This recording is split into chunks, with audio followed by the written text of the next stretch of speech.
and ye shall know the truth, and the truth shall make you free. This is Irreverent, Faith and Current Affairs.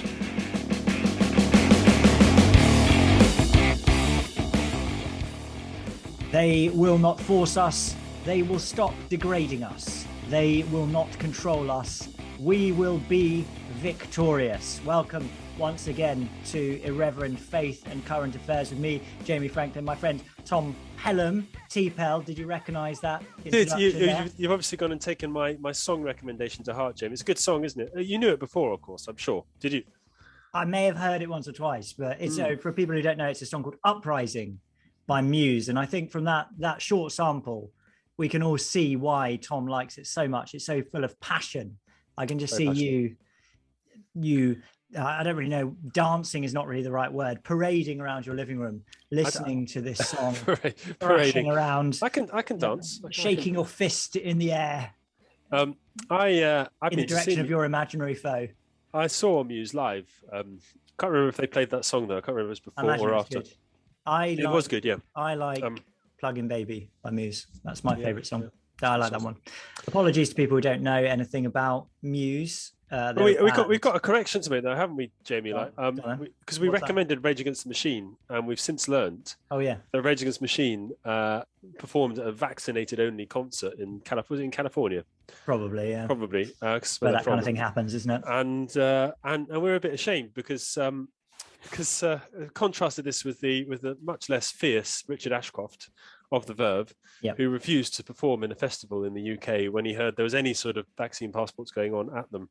They're one of the test events, when they were doing tests of vaccine passports back in the summer, and he literally pulled out this concert. And you're thinking, since when is Richard Ashcroft more hardcore than Rage Against the Machine? But he is precisely, and he's more hardcore than the Foo Fighters as well. I mean, to be honest, I never really liked the Foo Fighters. I mean, I like Nirvana, but the Foo Fighters, I always thought they were a bit, suspect. They did the same thing, didn't they? But all the greats, back in the segregation era, Ray Charles refused to play segregated concerts. The Beatles did as well. This sorts out the men from the boys, this kind of thing. It really does. It does. Well, it's just a shame because Rage Against the Machine obviously have that kind of that passionate sort of anti-authoritarian streak, rebellious, which is obviously as they're growing older, they've just sort of left behind. Well, as you know, Tom, the song "Killing in the Name of" finishes with an expletive followed by the words I won't do what you tell me over and over again. It does, yeah.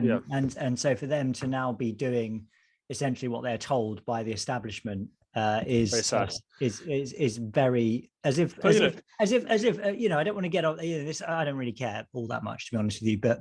But as if like what's going on at the moment is not some kind of manifestation of the sort of structures that they've been raging against. But you know what? It makes America the land of the free. But the pharmaceutical companies, the government, the military-industrial complex. As if this isn't the stuff that they've been rapping about all this time. They have, but the problem is, Jamie, and here's the thing: is that getting excited. You are getting excited.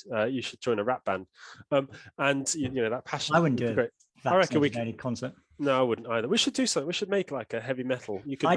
When I was listening to Rage the other day, I was thinking like I'd love to. I actually sold all my amplifiers. I've still got one of my electric guitars. I've got a bass guitar. We could definitely do something. The drummer. Do you think Daniel plays the drums? We'll have to ask him. I bet he does. If he did, he'd probably use those kind of that's sort of over the hand, like the jazz drummer, shuffly kind of thing. Yeah. Shuffly sticks. What are they called? Like brushes. yeah. Probably gentle. It'd be very gentle, wouldn't it? Yeah. Oh well, we'll have to find out. Maybe you can learn to play drums. Actually, I don't think Daniel's too gentle a man to provide the kind of hardcore drumming that we need. It would basically it'd be good. We could have a three-piece, wouldn't it? We could have a three-piece, yeah. Yeah. Or if you play the drums and I play the guitar, then we could be like the White Stripes. Yeah, but they're not very good. They did do Seven Nation Army, which is their only good song. Quite catchy. There's a wonderful video of a cruise ship doing the bass line to Seven Nation Army on its horns.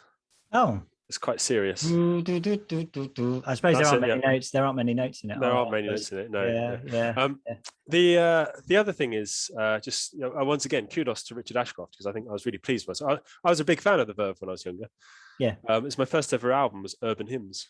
Oh, cool. If you remember the famous Bittersweet Symphony with him walking down the street. Was the Drugs Don't Work? Was that on there as well? Drugs Don't Work. Yeah.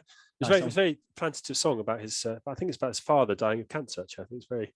It's not actually about. Or at least that's woven into it. They're kind of obviously they were quite a drug-taking community they're in, and then earlier stuff they did, they were a bit more rocky, and then before that they were a bit more sort of psychedelic, kind of soundscapey, sort of with a bit sort of funk-inspired groove. From the early 90s, and there's something really, really listenable about it. Sort of these sort of big crashing waves of Nick Macabre on the guitar. Anyway, do you want to know what the first single I ever bought was? Go on, what was it? It was on CD. This is because I had some tapes before this, but Spaceman by Babylon Zoo. Do you remember that? I do not know. Well, some listeners right now who were growing up in the 90s are going literally nuts at you, Tom, for not knowing Spaceman by Babylon Zoo. I grew up in the 90s as well. Well, that's why it's even less excusable. Listen, it was one of the biggest hits in the 90s. Let's just put it that way. Well, maybe that's an exaggeration. Anyway, speaking of last week, I wanted to tell you something. Aren't you on holiday? I thought you were away. Why are we here? You're going to be away this week. Yeah. We gave a big announcement about being away this week. Yeah, well, obviously I'm not away. And here we are. Here we are. What happened was I was at a conference. I thought that I'd be back later than I am, and I wouldn't have time to do the show. But here I am, and I'm able. I'm ready and able. Good. Was it a good conference, Jamie? I know the answer to this. You know who was at the conference? Do you want to know who was there? Go on, who was there? Archbishop Stephen Cottrell was there. Oh, how wonderful. How wonderful.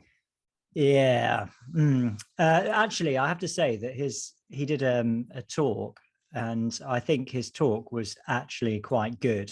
I have to say, it surprised me how well he engaged and the level of depth of his presentation. It was good. I can't lie and say it wasn't.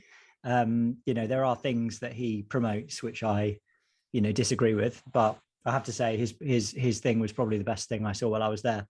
So for honesty, Tom, you've got to be fair. When people do decent things.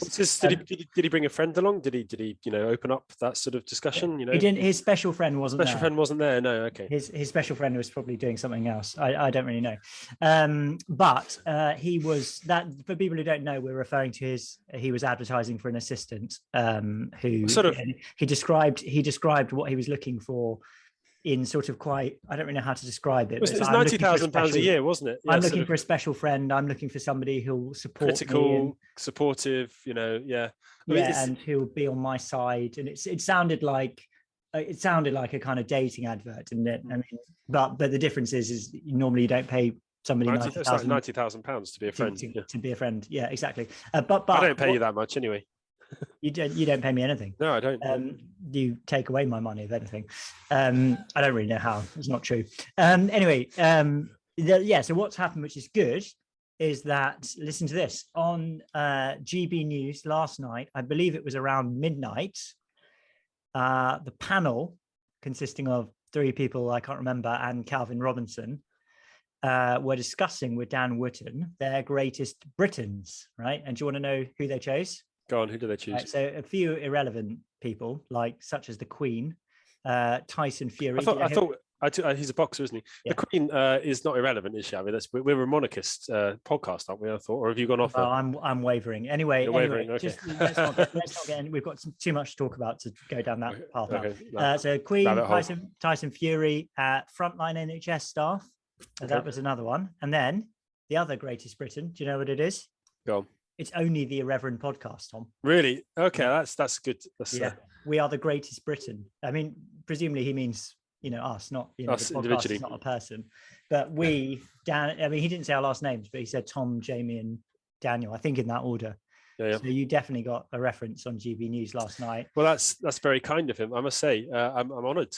Yeah, me too. It's very nice. I didn't even realise he listened to the podcast. Well, we had him on as a guest, didn't we? But it doesn't mean it doesn't mean he listens, does it? Just because I don't even listen to this podcast, so I don't know. Yeah, well, that's just that just says it all, doesn't it, about your level of commitment. But we are the greatest Britain. I've got a bone to pick with you, actually, Jamie. He waves his national insurance number card around. What's it doing on my desk? I've got a bone to pick with you, which is that you made it sound like I could only cope with reading short articles on Telegram when you said keep them short for Tom. I was like, I thought about commenting to say, make sure the words aren't too long. I didn't even realise you were on our Telegram channel. I am on your Telegram channel. Yeah, that's how committed I am, Jamie. That's how committed I am. Do you want to know how many people we've got on there now? Let's have a look. Go on. It's over 730, isn't it? Yeah, well, last week we just gone over 700. Yeah, now we're at 751. We had a good discussion on there this week. You might have seen it. So somebody in the group had been accused for basically what this person was doing was handing out some leaflets with some information. Probably, I don't know what it was about vaccines or about lockdowns or something, to some school kids. And the head teacher had said to this person, "You belong in the 17th century."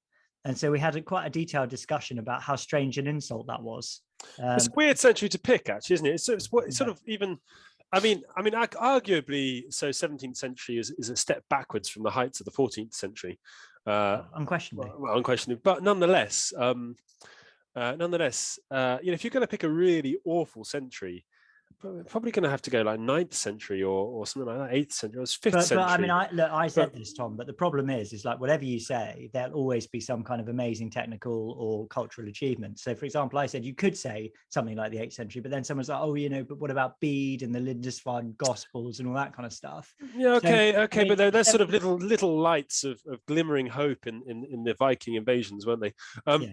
But also that was the time of the birth of Christian England, wasn't it? With Alfred the Great and his those holy kings who followed, Edward and Ethelfled and Athelstan and all those. It's hard to just say. Do you know that some of those Saxon kings were crowned at Kingston upon Thames, where I come from? Oh, really? That's interesting. There's a stone there which they sat on. Yeah, but it's a strange thing, isn't it, to say. For the scientific narrative of modernity, or here we go. I reckon scientific narrative in modernity, you belong in the 17th century, because that's when the project.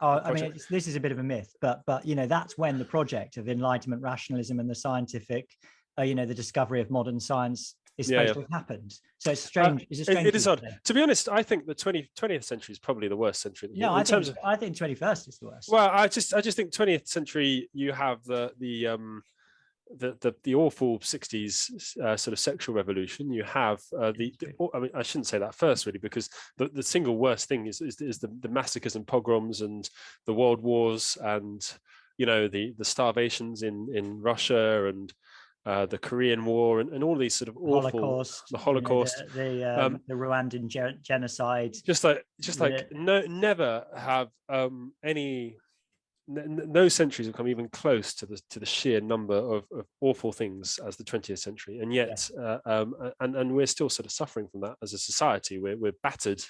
We're battered and bruised by the 20th century. I think honestly, I think that a lot of the problems come down to. And there's sort of and what people I think need to realize is that these are in fact problems started in the 17th century, which is why it's not a dreadful century to course, because the kind of the Enlightenment project of dualism of separating out sort of the sort of mind and spirit and body and materialism that sort of led to. Saw its most ghastly sort of returns in the 20th century, and the 21st century has only gone further, whereas really it needs to return back to a sort of sublimity, doesn't it? We need to return back to a sense of an account which has the sublime in it, that has the ability to account for the supernatural. Well, yeah, we need to return to Orthodox Christianity, Tom. And as I'm sure I've mentioned before, one of the things that I've studied a bit is when modernity actually started, and there are lots of scholars who think it started in the High Middle Ages with the deviations in scholastic theology of people like Duns Scotus and William of Ockham. But that's probably a bit too esoteric for now. I want to do another shout. But just one final thought on that. My thinking is, if somebody said to me, "You belong in the 21st century," I would consider that to be way worse. That's an insult, isn't it? Than belonging in the 14th century or even the 8th century, to be honest with you. Because if you're in the 8th century, you could be Uhtred from Last Kingdom. He's quite a morally ambiguous character, is he? I'm not sure. He's so cool. I'm not sure I'd want to be him, like a pagan killer. But okay, yeah. Yeah, but he's so cool. Anyway, big shout out. So Tom, when I was away, I was at a big conference, lots of vicars. That sounds great. Sorry. Well, depends what kind of vicars they are, doesn't it, Tom?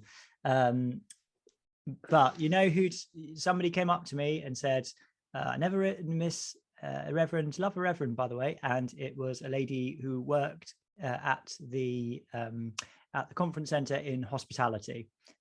So her name is Helen. So I wanted to shout out to Helen. Hi, Helen. Thank you so much. That was really heartening. It really was. Did she call you the Jamie? Did she say, "Are you the Jamie Franklin"? No, I was just waiting to get some coffee, and she just came up to me and said, "Oh, I love Irreverend, by the way. I never miss it." So you're the face, really, aren't you, of Irreverend? Which is, for good or for bad. I'm one of the faces. We've all got faces.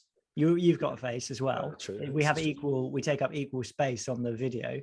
But I do quite a lot of the work, if we're honest, which is fine. I don't mind doing the work. Anyway, so thank you for that, Helen. Those are my. We should do shout outs now, shouldn't we? We're not shout outs. We should say. Well, I've done them. In the shout out, but now we need to do the whole like Buzzsprout cloudy thing. Come and join us. Come and listen to us. Oh, notices. Notices. Yeah. Go on. I don't really know them anymore. I used to know them. YouTube. Hello, YouTube. Come and join us on YouTube. Also join us on Patreon. It's so vague. Come and join us on Patreon. Patreon.com/Reverend if you want to support the show financially. For as little as £1.50 a month plus VAT. Yeah, very important. We got told off like once for that. I've been told off loads of times. Have you? Yeah, I've been told off loads of times for not. Guys, you have to pay VAT. It's in the UK. And we're sorry. We wouldn't like to. I prefer not to, because I don't want to give more money to the government. The government. No, you're quite right. But we have to, unfortunately. Well, we don't have any choice, actually. And what else? I guess you could like send us money in the post, but Tom, no, honestly. No. So that's Patreon. Follow us on Twitter at IrreverendPod. Join Telegram. Join Telegram, because Telegram's brilliant. Join the 750 people. You can also find us on another site, but it begins with an O, and I can't remember what the rest of it is. Odyssey. Odyssey, that's it. ODYSWE.com. It's another video platform. So when we say things like, pray your COVID away, then that's a strike. If we say things like don't have the vaccine and pray instead, then YouTube will kick us off. So if that happens, we'll still be on Odyssey, and you can find our audio podcast as well, and you can find us on Twitter, and you can find us on Telegram. So just make sure you connect in those other ways. Telegram, by the way, is https://t.me/IrreverendPod. So t.me/IrreverendPod. That's what you need to know to find us on Telegram as well. So those are our notices. I think we covered everything there, didn't we? I think so.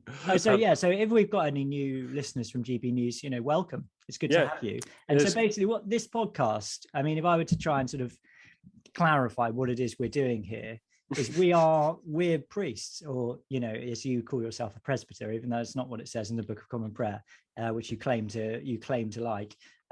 We're priests in the Church of England, and I just think of myself as an Orthodox Christian, Tom. That and when things come up in society and culture, I interpret them through what I consider to be the prism of Orthodox Christianity. So if we're talking about wokey pokey stuff, that's what we're thinking. Is critical race theory Christian, or is it some kind of sub-Christian heresy? Or is it, does it even claim to be Christian? Does it even claim? Well, Christians are claiming it for Christianity. I mean, I think we can say that. Or with what are some other cultural issues with the COVID thing? Is the response of the church right? Is it Christian? Is it biblical? Is it theologically sound? What other kind of wokey pokey stuff is there? Wokey pokey stuff. With climate it's not change, just about wokey. Well, I mean, I think we don't shy away. We don't shy away from the taboos. We say things as we see them. We say it as it is. We say it. I mean that's a claim to objectivity that maybe is a little bit hubristic, Jamie. As it is, as we see it. We say things as they are in objective reality. We see reality. We say reality. Honestly, we master description. Honestly, we are the masters of description. It's probably God's role. And I'm going to say it. And analysis. That's what we do. We do our best. That's what we're about. So we're living in very disturbing times in many ways. But we have faith in Christ. We believe that God has a plan. We believe that God even has a plan for the church, maybe even for the Church of England. And so we're here to try and discern what the Lord is saying through these times. We are, Tom, aren't we? We are. We're prophets. You make no, I was not going to say that. I was going to say it's quite clearly what you're saying. No, we're attempting to discern the signs of the times, which is I still think that's prophecy. Christ tells us to discern the signs of the time, to read the signs of the times, not just to put our head underneath the sand and just to pretend nothing is happening and it will all go away. Speaking of which, we need to turn to scripture. There's been far too much. It's really good. Far too much chatter. This nonsense. Let's go. Come on. So I just think this came to me because a number of people have talked about anger recently, and it happened to pop up in the prayer of the day, which I was doing one lunchtime. Psalm 39. We keep returning to the Psalms, and I think it's absolutely the right thing to do. Martin Luther said the book of Psalms contain the gospel in it. And I think it kind of does. It has so much of humanity in it. Yeah. Anyway, Psalm 39 is sort of spoken by David in a moment of anger and frustration. And I'm just going to read the whole thing, and then we'll talk about it a bit, but in some ways it's quite self-evident. I'm going to read it from the Book of Common Prayer because, to be honest, it's the best Psalter there is, isn't it? The language is just glorious. It's the only Psalter. It's the only Psalter. It's not the only Psalter. That's ridiculous. But it is a particularly lovely Psalter in many ways. So I'm just going to read the whole thing because sometimes you just need to have the whole thing. It's only 15 verses long. So here we are. Psalm 39. I said, I will take heed to my ways, that I offend not in my tongue. I will keep my mouth as it were with a bridle, while the ungodly is in my sight. I held my tongue and spake nothing. I kept silent, yea, even from good words, but it was pain and grief to me. My heart was hot within me, and while I was thus musing, the fire kindled, and at last I spake with my tongue. Lord, let me know mine end and the number of my days, that I may be certified how long I have to live. Behold, thou hast made my days as it were a span long, and my age is even as nothing in respect of thee. And verily, every man living is altogether vanity. For man walketh in a vain shadow and disquieteth himself in vain. He heapeth up riches and cannot tell who shall gather them. And now, Lord, what is my hope? Truly my hope is even in thee. Deliver me from all mine offences, and make me not a rebuke unto the foolish. I became dumb and opened not my mouth, for it was thy doing. Take thy plague away from me. I am even consumed by the means of thy heavy hand. When thou with rebukes dost chasten man for sin, thou makest his beauty to consume away, like as it were a moth fretting a garment. Every man, therefore, is but vanity. Hear my prayer, O Lord, and with thine ears consider my calling. Hold not thy peace at my tears. For I am a stranger with thee, and a sojourner, as all my fathers were. O spare me a little, that I may recover my strength, before I go hence and be no more seen. And I mean, I just think there's a number of points like I just, the most recent thing that sort of had me slightly boiling in frustration and anger is this this recent report in Parliament by David Hunt, and I've got to say that right, haven't we? And it's quite famously misspoken in Parliament once, isn't it? And it's sort of this just basically it's in a sense a whitewash. It just goes in with the sort of lockdown thing, and so saying that We'll speak about it a bit more later. We should have had more. All right, okay. More lockdown earlier. Yeah. And I got it's quite an infuriating thing, this is an example of David when he was writing this. He himself, it starts off, trying to hold his tongue. In the end, he bursts out in anger. Why, Lord? Why? Let me know how this is going to go. Let me be sure in you. And after that burst of anger, which seems to be quite cathartic, he realizes his misdoing. The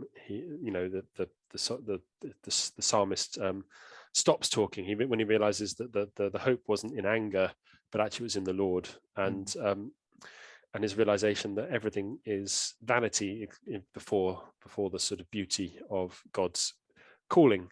And so we spoke a bit about how we believe that God has a plan for this world, has a plan for the church, has a plan for each of us, and I think this is this is going to be a long battle for righteousness in this world. It's not going to be over with COVID. It's not even going to be over whenever COVID's over. It's not going to be over anytime soon, as we know from this from the, it's not Jeremy Hunt, it's not James or whatever called David Hunt, it's Jeremy Hunt. When it, from that we know, I don't know who David Hunt was. No, it's Jeremy Hunt, isn't it? Okay.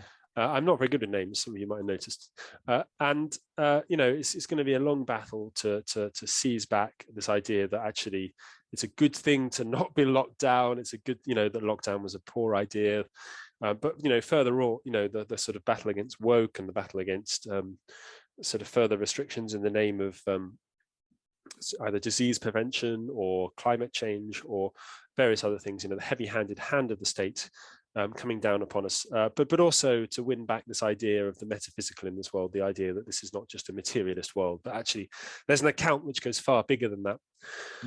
So, oh, spare me a little that I may recover my strength. As we're hopefully coming out of sort of one big battle, there are going to be others to fight. So to keep your anger bridled and directed, and keep your strength ready to fight the good fight. I think that one of the things about anger is that, Scripture. So one of the things that's great about the Psalms is it expresses our emotions, isn't it? So, and they're always directed towards God. They're always prayers, and I think that's how I sort of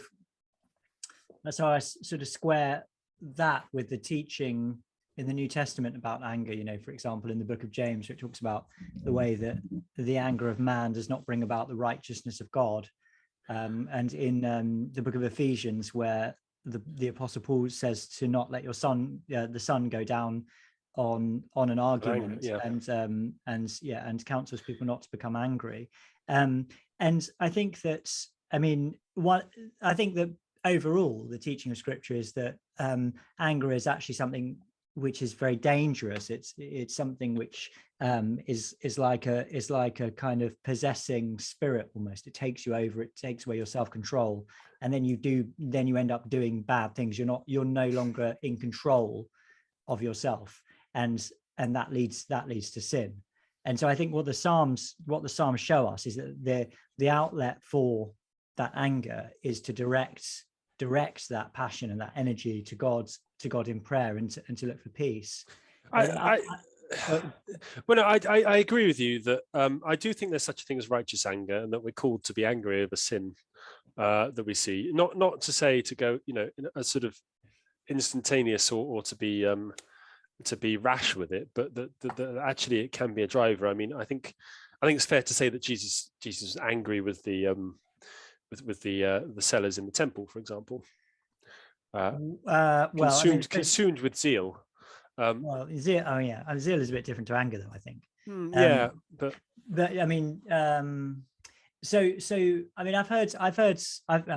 sure you've had this conversation with people before as well. And I suppose my sort of thinking about it has changed, because I think people can use that idea of righteous anger in order to justify ungodly behavior. And I'll be specific about what I mean. We should move on and talk about some news in a minute. But the kind of Christianity which you and I are quite familiar with, not because we inhabit it, but because we've encountered it, the kind of social justice warrior Christianity, that often makes that kind of claim, like I'm angry because of injustice. And there's actually, that awful hymn, isn't there? Jesus Christ is raging in the street, which is all about that. I don't know if anyone you come across it. I don't know. I mean, it's not something I want to. It's not something I want to come across in the near future. But you've definitely sung it at Cuddeston. It's the. We sang well. To be honest, I blotted out a lot of things like that, Tom. There were good things at Cuddeston as well, but that's our theological college for people who don't know.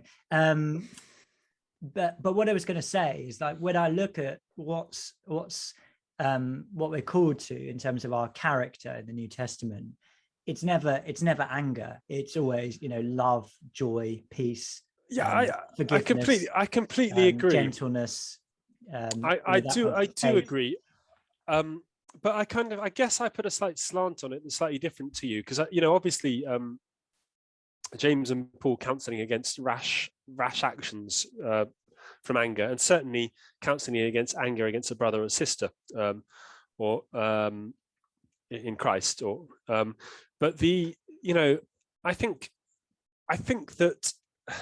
it'd be wrong to say that you couldn't have a sort of holy, righteous wrath, the wrath of God. You can't have a holy God without a God that defends that holiness. And I'm not sort of saying that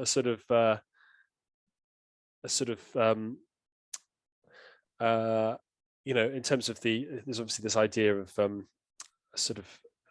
substitutional atonement, which kind of plays on that wrath of God idea, that God was angry with humankind for their sins, and so therefore sent Christ and was angry at Christ in our stead, which I don't necessarily think is a full accounting of the work on the cross. But I certainly think that God and Jesus could be angry, and that actually as long as anger is channeled in godly ways and controlled, then it's okay. I don't know. Okay, well, we'll leave that there for now. I do have lots of thoughts about it, but I'm going to let you have the last word. And of course, anyone who wants to join in the conversation, please do let us know your thoughts. But we'll resist the urge to delve into the atonement theory of penal substitutionary atonement for now, and we'll talk about some current events. I mean, like I said, I'm not flying a flag for it, Jamie. I think that's Tom. I'm saying, let's just we can do a special on that easily, couldn't we? That would be a really interesting thing to do. Yeah. I think we should talk about some news. I think some news. Oh yeah, news. So, all right. So why current affairs. Why don't we do some COVID stuff quickly, and then we're going to talk about transhumanism, and then we're going to talk about the church, which you might call trans. Christianism. So what have we got? So in terms of news, there's a couple of things that we wanted to highlight, I think. So the COVID news. This is Jeremy Hunt's sort of parliamentary report, which, to be honest, I don't really want to talk about it too much. There's a really good deconstruction of it by Toby Young on the Daily Skeptics. And basically it gets some things right. It criticizes the government, for example, for putting COVID positive patients back into care homes, but it gets a lot wrong. And one of the things it definitely gets wrong is this sort of idea that the lockdown was too late and could have saved thousands of lives. It's illogical. But the best argument against it is, quite aside from anything else, it's illogical because at some point you have to release the lockdown, and as Australia has shown us, as various other places, that if you haven't built up immunity, then COVID rushes around, and we all know that the vaccine is not particularly good at preventing people catching COVID. I'm just so done with this conversation, Tom. It's constantly going on. But the counterfactuals of Sweden, and various other places. But the problem is that this is the first of many reports that's just going to whitewash the government, aren't they? Because they're the same. They have no interest in changing the narrative, because Parliament, the Parliament is responsible for giving government the powers that it's given them. And so therefore, and here we have Parliament then critiquing the government and saying, "Oh, you didn't use the powers we gave you quickly enough." Well, it's just so self-serving, isn't it? Because what they're doing essentially is saying, "All right, we took this power, but we should have taken more of it and earlier." And so it's justifying further. It's justifying further the power grab that's already happened. And the real problem is that the longer this sort of thinking keeps going, the more likely we are to see more of these in the future. It really, the idea that we need to, and this is what Sumption said, isn't it? Way back when he was saying, the moment the government takes these powers upon itself, then that's it. They've got those powers. It's always the way it works. So for example, in New South Wales at the moment, just to go to Australia for a minute, they are saying, I don't know whether it's come into effect yet, but essentially unvaccinated people are now banned from religious services. And they're saying it's going to be for, I can't remember how long they said, whether it was 2 weeks. I think it might have been 2 weeks. I don't have it in front of me. But you can see, it's only for 2 weeks. And you're thinking, it's not only going to be for 2 weeks. This is not the way things work. Another article someone sent me, Punjab province in Pakistan to block SIM cards and salaries of unvaccinated people. They're going to block their mobile phone communications for not getting vaccinated. The move comes on the heels of the federal government's decision to stop paying the salaries of its employees who have not received the COVID-19 vaccine. So, it's just and then we got it's just bizarre. We got this draconian. Sorry, carry on. And we've got this awful letter to the parents of secondary schools. Now, thankfully, it must be said, thankfully, the take up has not been very successful. It's about 10%, isn't it, amongst 12-15s? And so, just to be clear, this is the letter from Nadhim, Zahawi, and Sajid, Javid, who are a sort of strange double team, really, to try and convince parents to come forward for the or to offer their children, I should say. And of course, their big argument, vaccine, which again makes no sense, is that if they don't take the vaccine, they're more likely to be home from school due to COVID. But we all know that the children are not at risk. So, and the teachers are all vaccinated if they want to be. There's no sense in which this makes sense logically, and because the only people who are stopping them going to schools are in fact the government. So it's circular logic. If you don't do what we want you to do, we're going to stop you doing what you want to do. It's coercion. I'm pretty sure as well, Tom. I don't know whether you've read through it, but I'm pretty sure there's just a blatant falsity in this as well, where it says there's a Q&A section where it says, why did the JCVI say young people didn't need the vaccine? Which refers to the JCVI saying not recommending the vaccines for 12 to 15-year-olds. And the answer is from Zahawi and Javid, the Joint Committee on Vaccination and Immunisation looked at the direct health benefits of vaccines. And in the case of 12 to 15-year-olds, they said that there was only a small advantage for young people in getting a dose of the vaccine. And then it goes on to say the chief medical officers took into account the extra health benefits from avoiding children missing education and concluded that there were public health grounds to recommend vaccinating 12 to 15-year-olds. But that's not what happens. The JCVI said that there wasn't an advantage for young people. Well, they said there was relative to the risk. That's what they said. They said the advantage was too slight compared to the potential unknown risks, basically. They said but that's different to saying there was a slight advantage and nothing else, isn't it? They haven't mentioned that key part of the equation, which is that you have to factor in the unknowns. Well, not even the unknowns, the side effects that have already been observed. And they even in this letter, they have to acknowledge it, because this is the reason, one of the reasons people aren't putting their kids forward for this. Does the COVID-19 vaccine cause heart problems in young people? Worldwide, there have been very rare cases of inflammation of the heart called myocarditis or pericarditis. Most of these young people felt better following rest. But I mean, we're very good friends with cardiologists and Reverends now, William Phillip, and he's very clear that myocarditis is not something you recover from. It damages your heart. You don't just have rest. It can be permanent damage. Yeah, well, I think it is. I think it is. And it can, and it can cause problems a long time down the line as well. Sort of make them much more susceptible to heart issues later in life.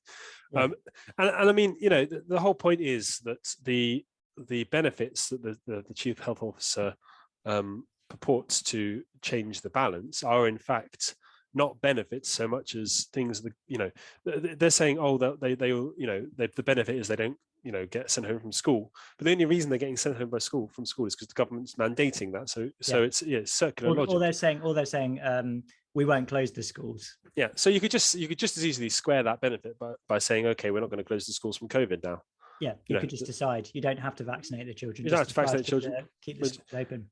Which is, of course, what they did in Sweden, and it's fine. Yes. So it's absolutely weird. I mean, we've obviously talked about this before, haven't we? And I think it's got to the point now with this 10% uptake thing where it's obvious that people aren't buying it. And there, it must be said in these age groups. It must be said, I have not seen a full-on news report about this, so I'm a little bit slow maybe to mention about it. But I have had a number of reports of children having been vaccinated against the will of their parents or through peer pressure or et cetera, which is all stuff that the government assured us wouldn't happen. There's that whole stuff about there being a mediation team. Oh yeah, it was just nonsense. It's not happening on the ground. Somebody told me a story that this particular school had asked kids to go in their PE kit if they were getting vaccinated, and this particular person's, I think, daughter went in a school uniform, felt embarrassed because she wasn't wearing a PE kit, and changed into her PE kit and got vaccinated without her parents' consent. I mean, so it's just stuff like that. I think it's probably just happening all the time, to be honest with you. Yeah, which is another issue on top of everything else, because it is, as you said before, it is driving a wedge between the God-given order of parenting children, and the responsibility the parents have for their children. Yeah, and it's causing children to disobey and dishonor their parents as well, and it's the state removing the mediatory institution of the family. Because that's what a tyrannical state always wants. It always wants direct access to the individual. And, particularly with children, this is a particularly pernicious aspect of the totalitarian state, is that it always wants to undermine that parent-children relationship, with, the Hitler Youth or the kind of the culture of espionage, children spying on their parents in Soviet Russia, whatever it might be. This is a similar kind of a dynamic, if not exactly the same thing. So yeah, it's kind of disturbing, isn't it, Tom? All of this stuff, and very disturbing.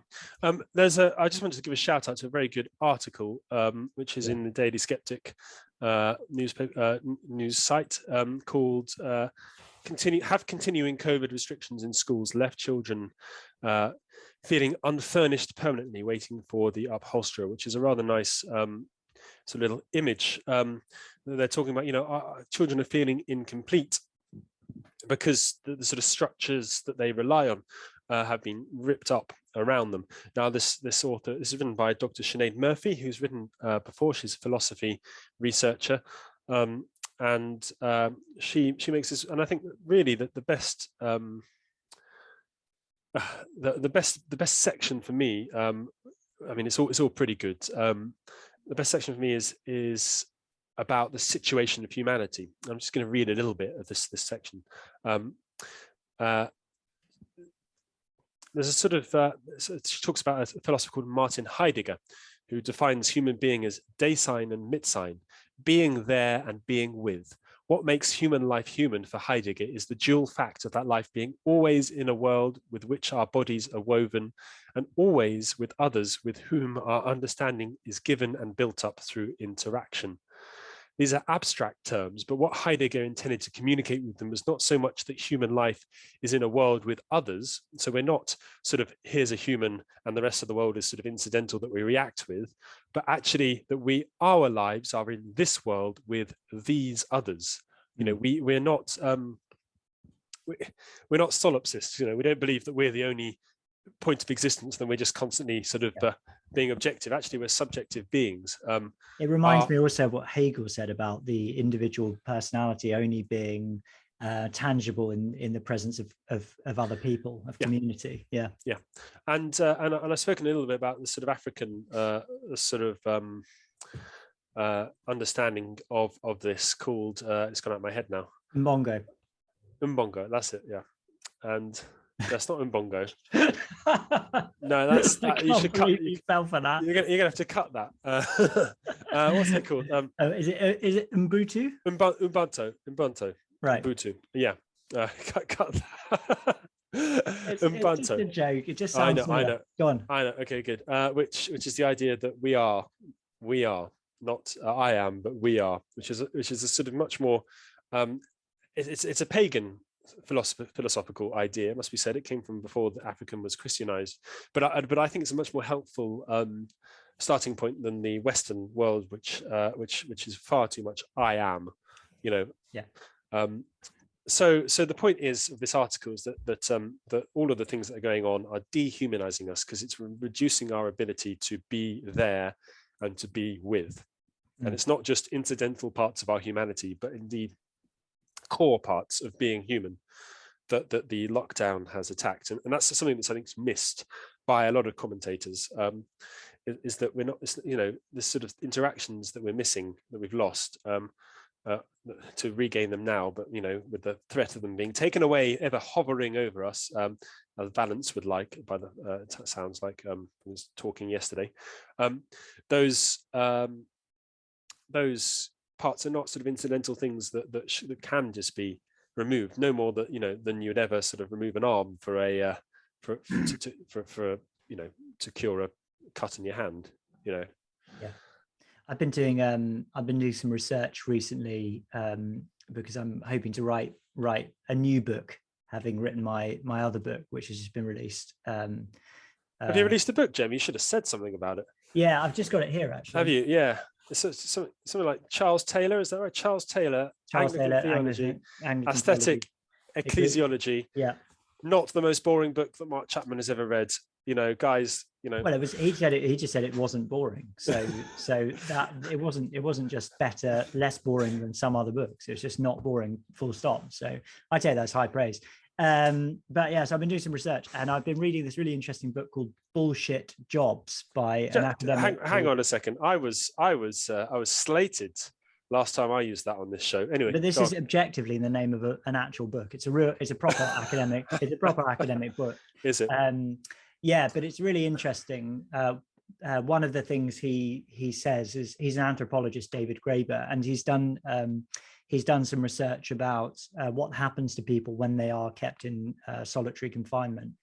And when you observe prisoners who are kept in solitary confinement over a period of 6 months or so, you can actually see that their brain tissue degenerates. They actually physically start to die, and their brain starts to atrophy because of the lack of personal interaction. So yeah. we're so.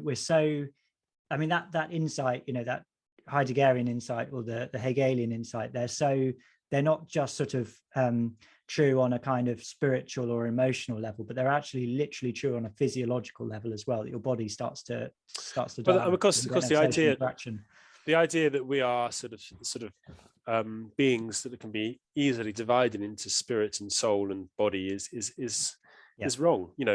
It's not true. We're physical and spiritual. The two things coexist. It's one of the reasons that Zoom church is so inadequate, is because it doesn't give you that personal, it doesn't give you the real personality, it doesn't give you touch, which is such an important. It's not just about being in the presence of someone else, it's about touch, and that is something which is central to liturgy and to actually being in church. I mean, I'm a big fan of sharing the peace. I mean, to be honest, I never really cared all that much about sharing the peace before. I mean, do it, but it wasn't necessarily my favorite thing. But now I think it's so important that we do that. It's so important that we actually touch each other now. It shows trust in physicality, doesn't it? It's this idea of that somehow touching other humans is taboo is unhealthy, to say the least. It's literally unhealthy. And one of the things Zoe Willis, who was on the pod a while ago, who blogs at withsize.com, who's she's big into home education. She sent me a thing after I've been speaking on another podcast we did on the care home thing, about how touch actually is healing. So when you touch yourself, or when you touch, say a child who's hurt himself, like if I touch one of my kids after banged his head or something, you put your hand on the place where it hurts, and it makes it feel better. There's something physiologically actually healing about touch. So touch is a means of grace, and to remove it entirely removes a significant part of what it is to be a human being, to never be touched. And it's one of the tragedies about a society that's so individualistic, that there are people who just don't touch other human beings. They just never touch. They never hug. They never have the hand shaken. They never have an arm around them. It is sad, but unfortunately, we've now got a society-wide sort of neurosis about this. And you're seeing it with the hesitation to return to sharing a chalice, because there's a sort of touch by proxy. Yeah. And the hesitation between returning to sharing the peace because of the touch. The hesitation crowding because of touch and proximity. Whereas, as I've said many times before, prior to COVID, being pressed up against, in a busy bar, or in a, on a, the fans pouring out of Wembley, hugging, it was undoubtedly a good thing. Yeah. Unless you didn't want it. What? Unless you're not a very tactile person. But true. I get lots of non-tactile people have become much more tactile. Because they have missed it so much. I get what you're saying, and obviously there are a sort of spectrum of. I am tactile, Tom. Yeah, I know you are. I like a good touch. Yeah, I mean, there are some things that are a bit weird. Like, I don't really like anyone stroking my beard except for my son or my wife. It's a bit. That's a bit too personal. Why would anyone do that? I don't know. It's been done to me before. Inappropriate. But there's strange sort of taboos, aren't there? Yeah, absolutely. But yeah, I mean, this thing about touch, we've got to get it back. We've got to get the. I mean, that's one except for beard stroking. Don't stroke beards. Yeah, no, but I mean, in church, I mean, that's one of the things I like. Even about, there, no stroking of beards. Yeah, of course. This is one of the things I like about the more sort of Catholic elements of the liturgies. It's meant. Do you do that weird kind of sort of clasp and kiss thing in your church? That's the sort of. Yeah, that was. I mean, we're not doing it at the moment, but that was sort of the normal. Tradition. Yeah. But the point I'm making is that there's a principle about small C Catholic liturgy is that it's meant to be sensory, right? So it's not just about what you hear, but it's also about what you see, it's about what you smell, it's about what you touch, and it's also about what you taste in the Eucharist. So it's like a kind of full-on sort of, anthropologically full experience of the transcendent. I mean, that's not necessarily how people always find it, but that's the idea anyway. And so touch is a part of that. You're supposed to actually feel things literally with your body. So go on, carry on. No, it's all right. No, it's fine. You're about to make some kind of smutty comment. No, I wasn't. I wouldn't dream of it. No, I could tell what was coming. Yeah, so that's good stuff. The other thing that's happened, COVID related, is that Matt Hancock has made a comeback. Apparently, he's some sort of advisor. I don't know who wants advice of Matt Hancock. I mean, this is well, to me, this like epitomizes what's everything that's wrong with our political age. Matt Hancock announced his comeback as a UN representative after stepping down as health secretary following affair. Former health secretary Mr. Hancock will now be advising African nations on finance and climate change, 4 months after resigning from the government when his affair with an aide was revealed. So now Hancock has gone from being the health secretary to an advisor on climate change. It's quite interesting, isn't it, Tom, the relationship between COVID and climate change there? Do you think they thought there was, he's done such a good job in this one area? What were they thinking? And this affair, this is an affair he was having when he was telling everyone else, speaking of touch, this is an affair when he was telling everybody else that they couldn't be with their relatives while they were dying in hospital. And they were telling us, as a church, we can't meet together because it's too dangerous. And they were telling families that they couldn't see each other socially. So it wasn't just an affair. It was that he was telling everyone to do that whilst at the same time having an affair. So it's not so much even a question of expertise. It's the fact that this man is a man lacking, let's say, to put it somewhat modestly, lacking in moral fiber, I would say. So that's part of the issue, isn't it? Nick Dearden, director of Global Justice Now, part of the People's Vaccine Alliance, demanding global vaccine equity, added, Matt Hancock helped to block international efforts to allow low and middle income countries to produce their own COVID-19 vaccines, leading to millions of deaths in the global south. The audacity of this man claiming to help African nations and promote sustainable development is sickening. I mean, I don't necessarily, I'm not necessarily offering that as something that I necessarily think is factually correct, but nevertheless, it is a somewhat odd move, isn't it, Tom? Yeah, I mean, it's not surprising because there's very much a revolving door these days, isn't it? Gone are the days where people, accused of misconduct in high office sort of spent the rest of their life atoning for that and staying quiet. But I mean, he's a particularly slinky character, isn't he, Matt Hancock? Well, he's a man who sent COVID patients into care homes. Yeah, absolutely. I mean, if he's responsible for any deaths to do with COVID, then those are them, aren't they?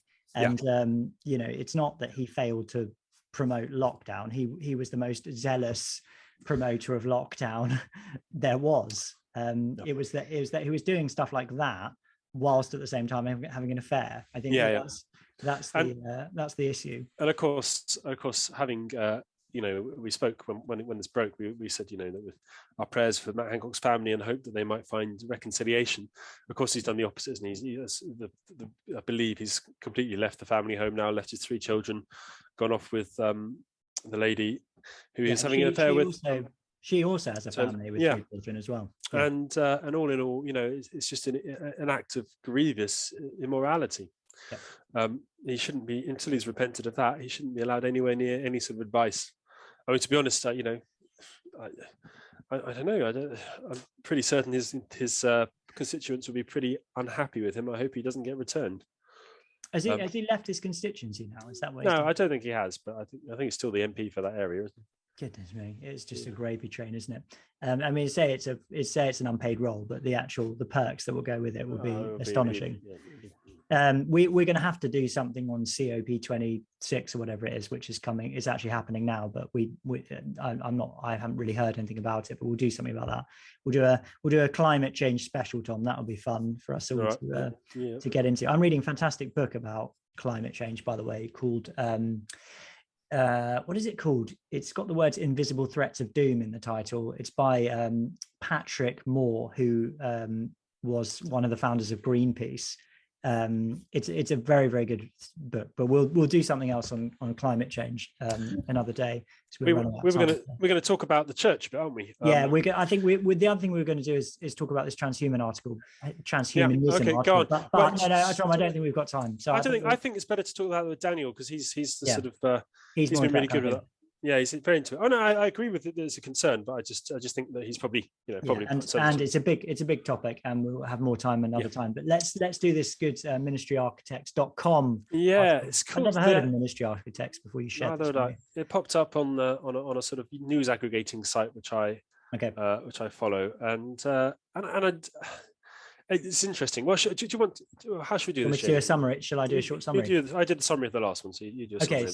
So basically, it starts by talking about decline in church in general, and then it talks about the pandemic and how churches went online, and they started to say that they were growing because people were watching stuff online, but then people stopped watching stuff online, and the numbers of online views and so on started to decline. Not on a Reverend, by the way, which is the fastest growing ecclesiastical satirical podcast in the UK. I don't know. It's completely can't be growing that much. What are you talking about? Of course we are growing all the time. We were on GB News last night, but we're not declining, even though we ironically don't believe in online church at all. Nor is this online church, by the way. This is just extra. This is church extra. So while church leaders did the hard work of navigating health guidelines and exercising creative adjustments, many people got used to life with less church, or perhaps even life without church. And then it talks about the way people didn't really come back. The super volunteers who used to carry 20 positions in the church are now looking to do just a few things. Our regular attenders are becoming semi-regular. and our fringe folk are fading away. So people aren't coming back after COVID. And my suggestion would be that the longer the church was actually physically shut, the worse this is. Yeah, the worse this is, because so it's not actually that bad for us. No, it's not too bad for us, but I know plenty of parishes, like our neighbouring parish, Lilliput, where they're having awful trouble getting the coffee morning going again after church because the volunteers aren't there anymore, et cetera, et cetera, et cetera. And, so I do agree that the more a church leadership decided that church really wasn't that important and showed that by, closing down, the more people will have gone, well, it's clearly not that important, and showed that by not coming back. It's a reasonable thing to do. Like, we show if you put your activities where your heart is, then the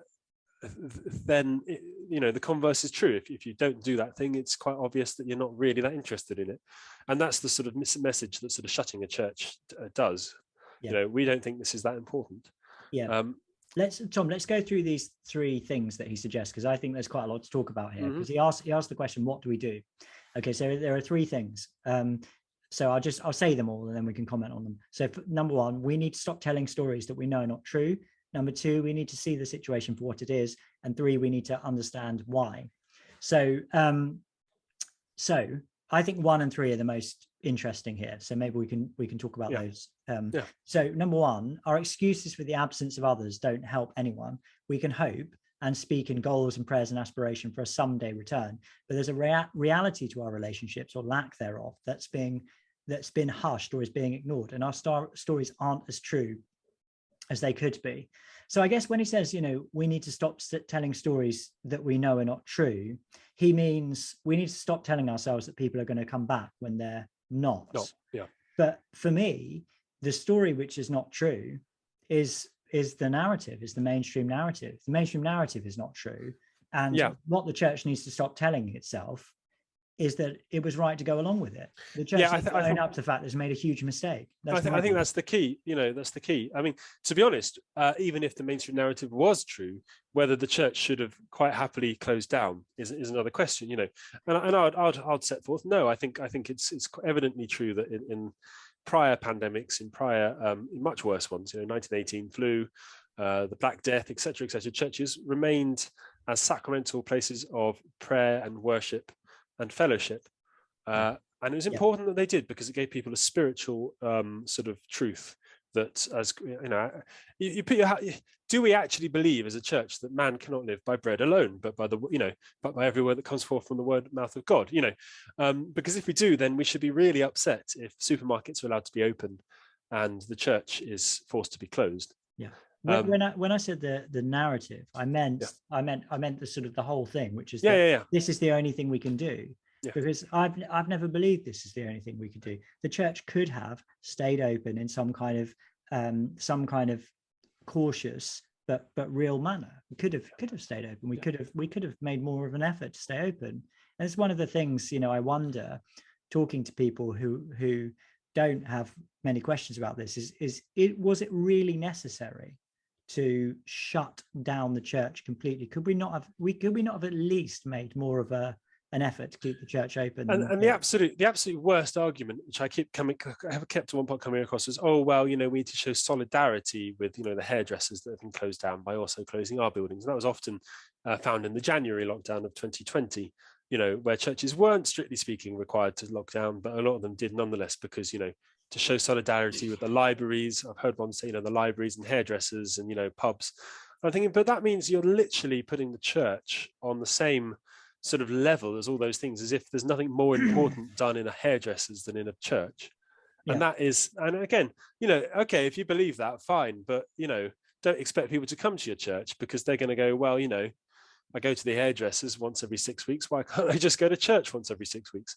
There's also something about the word solidarity, which is quite sort of totalitarian, isn't it? It's like it's a bit chilling. It's always the states which are totalitarian, or I hesitate to use the word fascist, because I listened to a really good podcast the other day, which was really specifically defining what the word fascist means. But in totalitarian states, which tend to emphasize things such as nationality, blood and soil and things like that, this thing about solidarity is the same thing with communist states as well.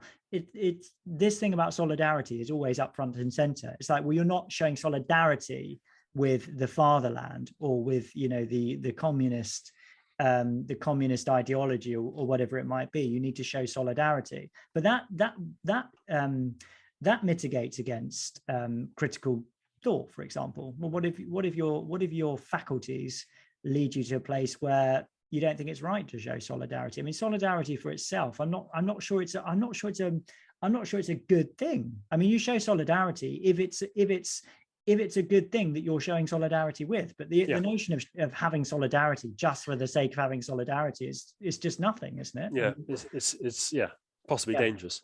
Yeah. It's like you must show solidarity. Well, perhaps we should show solidarity with, for example, the hairdressers or the people who own gyms by calling the government out and saying they shouldn't shut them. You know? Well, exactly. That's another way of showing solidarity, isn't it? Certainly. This third thing is interesting. We need to understand why. The story many are not acknowledging is that we're a traumatized people. For each and every one of us, all at once, our world stopped. And now every single person, from the ones present to the ones we claim to miss to the ones we don't even know yet, everyone is recovering from a shared trauma. The events we walk through have had many questioning their livelihoods, their safety, and their relationships. If the church hasn't offered answers for those questions yet, then we need to figure out how to do so now. We need to figure out what it means to be a spiritual trauma center for our communities, and so on and so on and so forth. Now, this is interesting.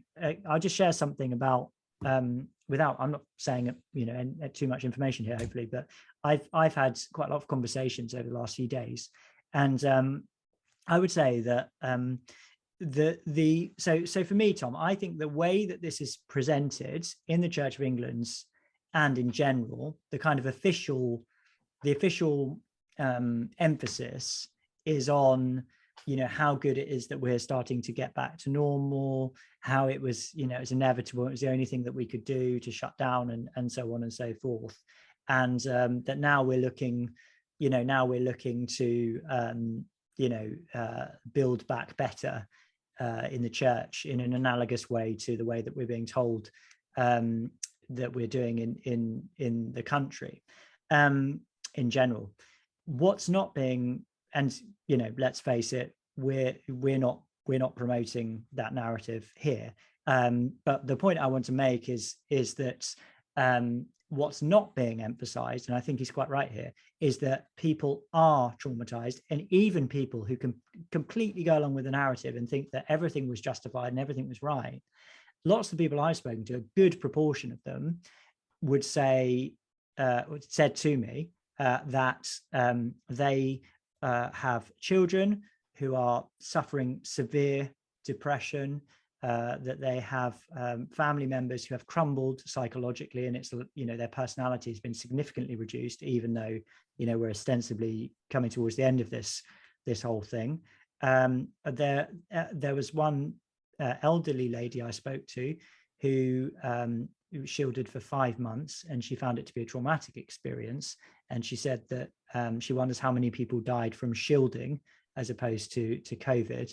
And this is, I mean, for me, it's like a small sample of people I've spoken to recently, but there is an awful lot of trauma, and the kind of the way that this is presented is a sort of denial, and it's a sort of shifting of responsibility, because they're saying, well, we had to do this, and because we had to do this, it's the right thing, and we don't even need to acknowledge the fact that we have all this collateral damage in people's lives. This is where the church has something to say, and I think one of the things that we've been the people have found quite refreshing about the Reverend is we're quite happy to say it, in that the church has something to say about being human and about recovery from trauma, because we worship a God who himself came down to the earth in the blood and mess of childbirth and left this world in the scourging and pain of the cross.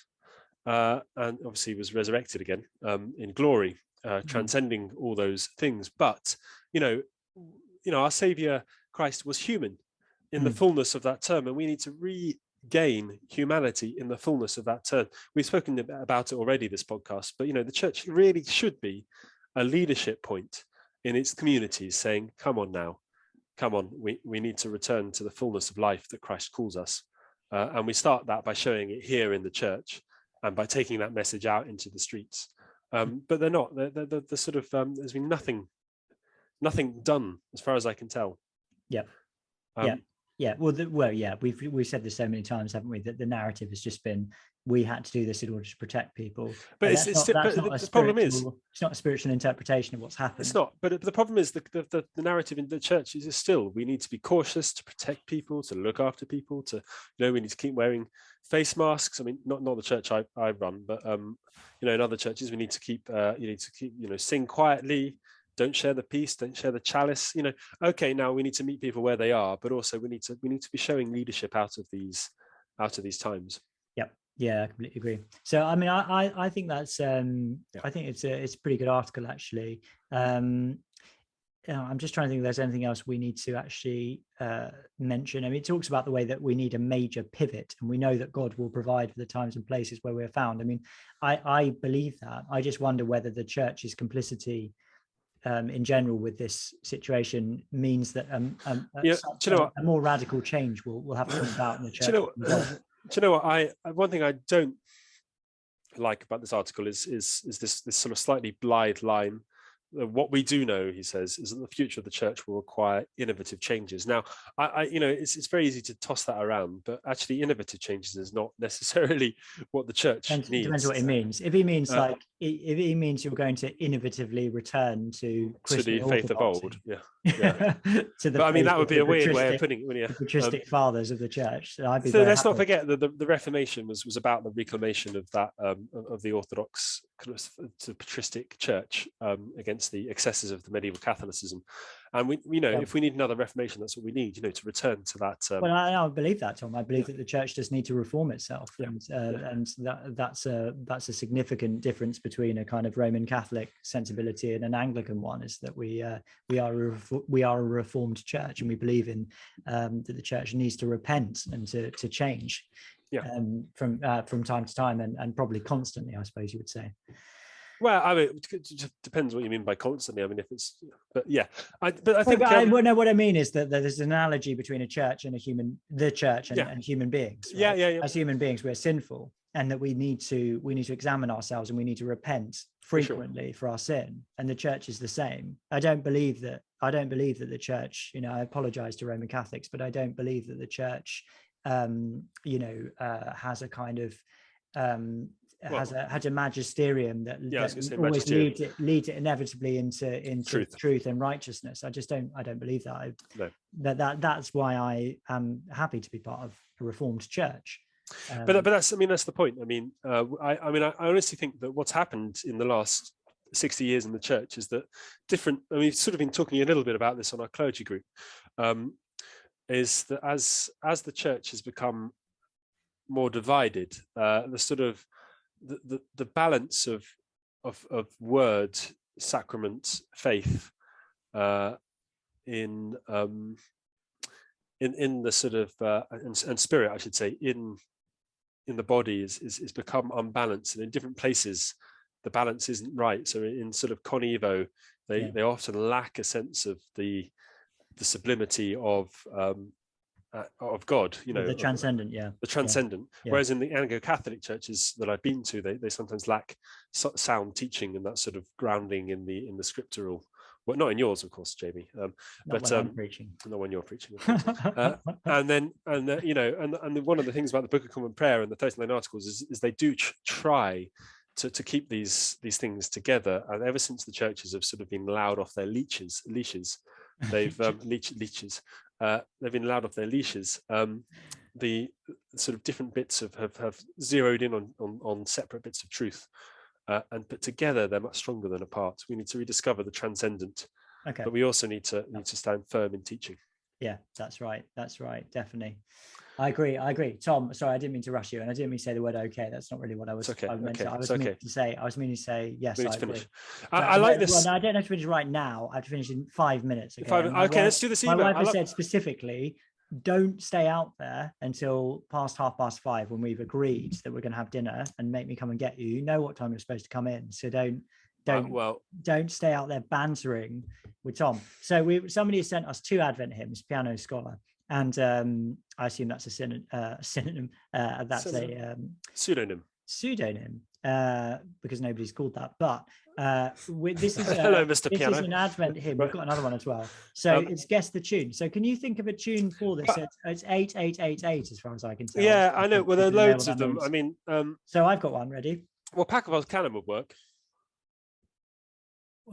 So do you want to try the first verse? The BBC announced from high that all the world was set to die. Lockdown and darkened worldly things, they're just for us MPs and kings. That's good, but that's Talas's. So I mean, you are right. Confused when you said that. Sorry. Right, I've got one. Okay. Ready? All stay at home at our behest. Just watch TV and we will do the rest. Sit back while we destroy your life, and tomorrow I'll take sword and knife. That's a good, it's a lovely tune. Paul Williams, of course. No, it's not All Creatures. It's the Old Hundredth, isn't it? Yeah, but it's often, it's often done to All Creatures. I know. No, it's not. Is it? All Creatures. What is it? All creatures that on earth do dwell. All right, that's right. Yeah. Carry on. Have you got another one for the next? I was just trying to think whether you could do it. I can't, the tune's gone out of my head because I've got one. But does it work to the Baptist hymn? Which one? Do you know what? Do the next one? You think of it. Ready? Yep. All hallowed is the NHS, while hollowed out is all the rest. Stay home to die and learn to trust. Elites long since not seen for dust. That's normally a Eucharistic hymn, isn't it? That's the day. Oh, the day now ended. That day now ended. Yes. So the one I'm looking at is I can check. Tom's got his music out. I got my hymnal out. Yeah, I couldn't remember the name of it. To be honest, I'm out now. And You're out now. You're out. Okay. I had time to think about it as well. Yeah, you did. Well, you could do it to Come Emmanuel, actually, except for there needs to be a call. Safe within their palace gates, they count the prophets with their mates. While ordinary folk are split by fear and kept confused by all they hear. That's a good one. It just needs a chorus. Rejoice, rejoice. Go on, you must have Matt Hancock has come again to teach Africa how to spend. This is good. We should do this regularly. No, it's not. I was thinking Winchester New, which is on Jordan's Bank, but it's not going to fit because that's LM. Do you want to do right? You do one more, and then I'll do the last one. Do you know? They've all gone out of my head. Just choose one. Come on. I know. I do. I'm useless. Right. Okay. I'll just do it. Injected be all human arms. May NHS be saved from harm. This is the That doesn't scan that line. Sorry. Battle cry that booms out from the ether sky. Go on. You do the last one. Okay. The message, thank we will not die, awakening of all folk is nigh. Here, Reverend, be our priest today, together we will hold our sway. Yeah, I like that. The only thing I'd say is that our priesthood is nested, as our old New Testament teacher, Michael Lakey, would say, it's nested in the priesthood of Christ. So it's great that, people say things, nice things about us, but it's all about him. It's all about looking to him. And if we can point people in the direction of Jesus Christ, then we're very happy. Now, Tom, I need to go in 30 seconds. Otherwise you'll be in trouble. Do you want to do a prayer for us, and then we'll finish up? Heavenly Father, bless all who've been listening to this show. Give thanks for those things we've talked about. We pray for those children who are being vaccinated, that they may not come to harm. We also pray that your will be done on earth, and especially that schools and the government will respect parental rights and the right of that God-given structure that you have laid out for us in your word. And finally, Lord, we pray for your blessings upon all who listened to Irreverent, in the name of the Father and of the Son and of the Holy Spirit. Amen. Amen. Amen. Bless you all. Bless everyone. Thanks everyone for listening. Thank you, Tom, and be with you again next week. All right.